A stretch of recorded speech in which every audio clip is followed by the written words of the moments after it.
Hi guys, marami akong gutom ngayon. Kaya, kain tayo. Yun pa lang.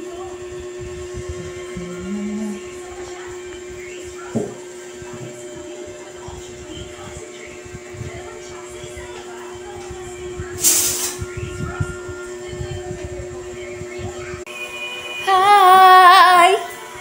Kain! Hotdog!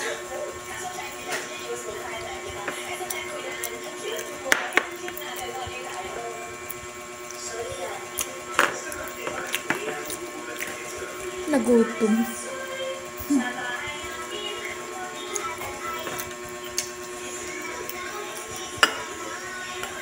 Ba't ang dami mong niluto, kuya?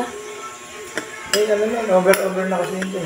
Kinulang nga sa ano, kulang pa pala sa kulo eh. Itlog.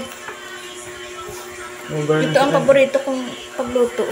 May sabaw-sabaw. Gusto ko pala yun. Parang sarsyado. Yan, ano kasi siya, yan, dapat ikakat yan nandito sa ibabaw nito. Yan siya yung malasado. Hindi siya pwedeng ikat. Yan ang gusto kong alaga sa itlog. May maliba. Yan? Ito yan? Hindi. Ito yung tanghali. Maba na tulog ko, nakatulog na yata ako ng 4 na oras. Bukas mo yun. Diba? May ano ka man bukas? Pag-uwi. Anong oras ba? Gabi na? Hindi. Hindi na ako ginagabi nyo sa deliver. Bakit?